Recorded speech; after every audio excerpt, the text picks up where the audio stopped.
Assalamualaikum dan salam sejahtera. Berita Pagi Sarawak edisi Rabu 30 Disember bersama saya Nusila Talaha.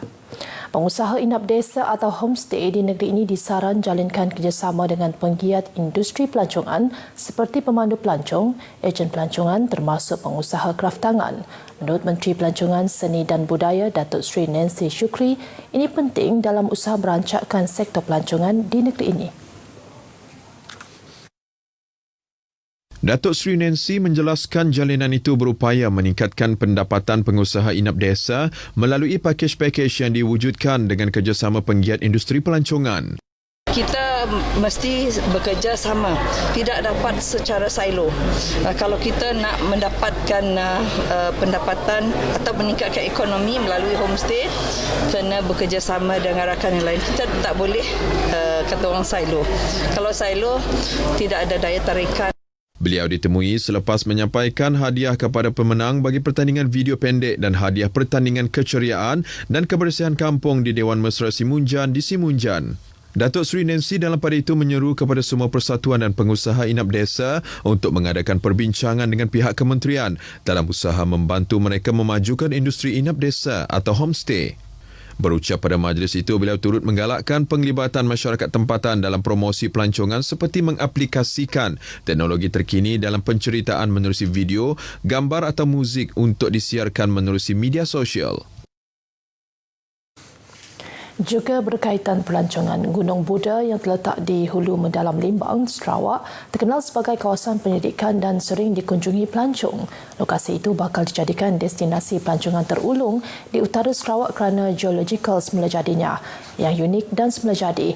Ia diwartakan pada 2001 sebagai taman yang meliputi kawasan seluas 6,235 hektar. Laporan Muhammad Syazwan Kadil.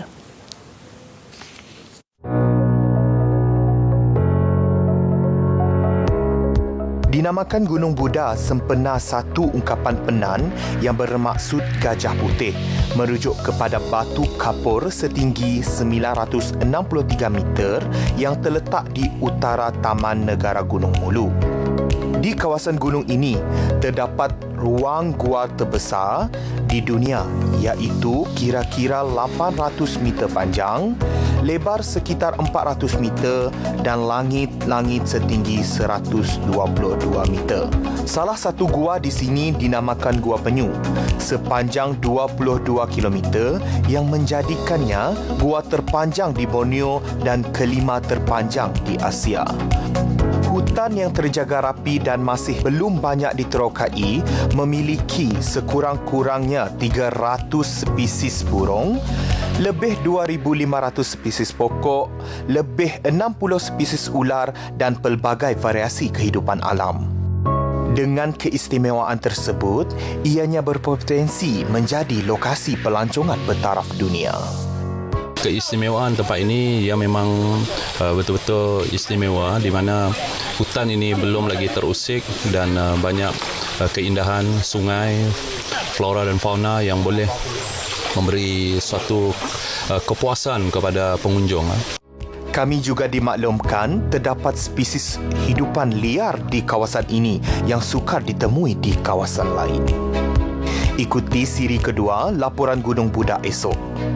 Kru kami mengikuti ekspedisi Majlis Daerah Limbang bersama Jawatan Kuasa Pelancongan dan Pembangunan Komuniti Limbang. Muhammad Syazwan Kadil, Berita RTM. Pekerja Barisan Harapan yang bertugas sepanjang mengharungi COVID-19 merupakan antara jemputan yang akan menghadiri sambutan Ambang Tahun Baharu 2021 Negeri Sarawak. Menteri Pelancongan, Kesenian dan Kebudayaan Datuk Abdul Karim Rahman Hamzah berkata, ia sesuai dengan objektif sambutan Ambang Tahun Baharu 2021 iaitu penghargaan kepada pekerja Barisan Harapan.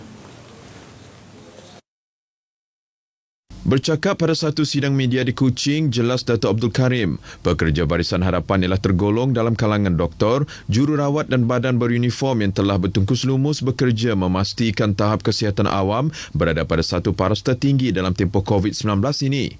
Ujar beliau lagi, sambutan ambang kali ini akan diadakan di Stadium Tertutup Petrajaya Kuching dengan kapasiti jemputan seramai 1,000 orang sahaja. Bagi memastikan prosedur operasi standard SOP sepanjang dipatuhi, hanya jemputan yang mempunyai tiket dan surat jemputan dibenarkan masuk ke dalam stadium. Di samping itu, pihak penganjur turut melaksanakan SOP lain seperti penjarakan fizikal, penggunaan pelitup separuh muka serta penyediaan pengimbas suhu dan pensanitasi tangan di pintu masuk. Kemuncak acara sambutan ambang Tahun Baru 2021 nanti ialah pertunjukan bunga api di samping persembahan nyanyian daripada penyanyi tersohor tanah air kelahiran Sarawak iaitu Dayang Nufaizah. Ketua Menteri Datuk Patinggi Abang Johari Tonopeng juga dijangka menghadiri sambutan ambang Tahun Baru 2021. Proses pembinaan makmal molekular Hospital Limbang kini hampir siap. Menteri Muda Pemodenan Pertanian dan Tanah Adat dan Pembangunan Wilayah Sarawak, Dr. Abdul Rahman Ismail, pembangunan makmal tersebut ialah bagi memudahkan pihak Hospital Limbang untuk memproses keputusan saringan COVID-19. Jadi alhamdulillah pembinaan makmal molekular Limbang yang bertujuan untuk ujian PCR COVID-19 telah pun hampir siap dibina melalui peruntukan daripada Kerajaan Negeri Sarawak 1.8 juta dari bentuk bangunan dan juga peralatan, dan ianya dijangka siap pada penghujung tahun ini, dan selepas itu pihak hospital akan membuat persediaan untuk menggunakan makmal ini. Tambah beliau lagi, makmal tersebut dijangka mula beroperasi sepenuhnya awal Februari tahun depan mengikut persiapan dan perancangan daripada pihak Hospital Limbang. Beliau berkata demikian kepada pemberita selepas membuat lawatan ke tapak pembinaan makmal molekular dan menyerahkan cek di Hospital Limbang. Beliau menyerahkan sumbangan cek berjumlah RM50,000 bagi menaik taraf kemudahan di Hospital Limbang, antaranya seperti membeli alat penghawa dingin, kerusi dan kipas. Semalam terdapat 4 kes positif COVID-19 dilaporkan. Ia dikesan di daerah Kuching 2 kes, Sibu 1 kes dan Betong 1 kes. Ini menjadikan jumlah keseluruhan kes positif di Sarawak meningkat kepada 1,114 kes. Jabatan Kuasa Pengurusan Bencana Negeri JPBN Sarawak menerusi kenyataan media memaklumkan kes di daerah Betong melibatkan seorang wanita warga tempatan Sarawak yang baru balik dari Johor. Kes ini dikategorikan sebagai kes import B yang telah mendapat jangkitan semasa berada di Johor. Bagi kes di daerah Sibu pula juga merupakan kes import B yang melibatkan seorang lelaki warga tempatan Sarawak yang baru balik dari Kuala Lumpur. Kes yang dikesan di daerah Kuching juga merupakan seorang lelaki warga tempatan Sarawak yang balik pada 22 Disember dari Liberia, Afrika. Kes dikategorikan sebagai kes import A yang mendapat jangkitan semasa berada di Liberia. Juga dari daerah Kuching, kes 1114 merupakan seorang lelaki warga tempatan Sarawak yang baru balik dari Johor. Setakat 30 November bagi tahun ini, sebanyak 50.4 juta ringgit hasil kutipan zakat telah diagihkan kepada yang berhak di seluruh negeri.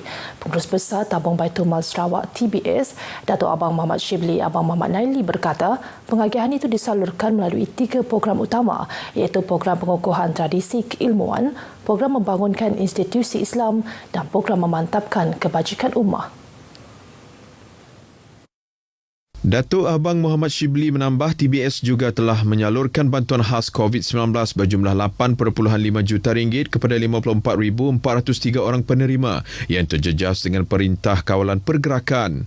Menurut beliau, bantuan ini merangkumi bantuan kewangan, bantuan kotak makanan dan minuman, bantuan pek pusat kuarantin dan bantuan kesihatan atau diri PPE di seluruh Sarawak. Dedahnya lagi, dalam usaha mengesan mereka yang memerlukan bantuan, TBS telah banyak mendapat bantuan melalui maklumat yang disampaikan oleh rakan zakat di seluruh negeri. Selain itu, penggunaan aplikasi telefon pintar jejak asnaf 3.0 juga telah menyediakan alternatif baru untuk masyarakat kerana boleh memohon bantuan dengan hanya menggunakan aplikasi tersebut. Dalam apps itu, ia akan memberi beberapa soalan dalam bentuk seperti kita yang menyiasat juga. Jadi, ia akan memberi jawapan sama ada orang itu lulus atau tidak. Jadi, beginilah caranya kita nak dapat bantuan daripada masyarakat supaya kita dapat menangani isu-isu orang yang terkesan, orang yang bermasalah dengan lebih cepat. Beliau ditemui media selepas menghadiri Majlis Pengagihan Bantuan Baitul Mal Sarawak yang diadakan di Kompleks Islam Sarawak Sibu. Dalam pada itu, sejumlah RM12,950 diagihkan kepada 13 penerima. Turut diadakan dalam majlis itu adalah majlis pelantikan simbolik 7 orang rakan zakat bagi pejabat cawangan Sibu. Keinginan untuk beraksi untuk bermain muzik di depan khalayak ramai mendorong sekumpulan ahli muzik yang bernaung di bawah Kelab Pencinta Muzik dan Kesenian Bintulu, Pemuzika, menganjurkan program musikal santai baru-baru ini dalam skala yang kecil. 7 kumpulan muzik tampil beraksi di Dewan Masyarakat Kampung Asyakirin Fasa 1 Bintulu. Menurut pengerusi Pemuzika Jeffrey Ismail, usaha penganjuran program tersebut ekoran tiada platform bagi kumpulan muzik beraksi sejak Perintah Kawalan Pergerakan PKP Mac lepas. Jadi inilah peluang untuk mereka-mereka yang dah lama tidak bermain muzik semenjak pandemik COVID-19 bulan Mac yang lepas. Jadi mereka pun datang dan memberi sokongan yang penuh kepada program ini. Saya ucapkan ribuan terima kasih kepada pemuzik-pemuzik Bintulu.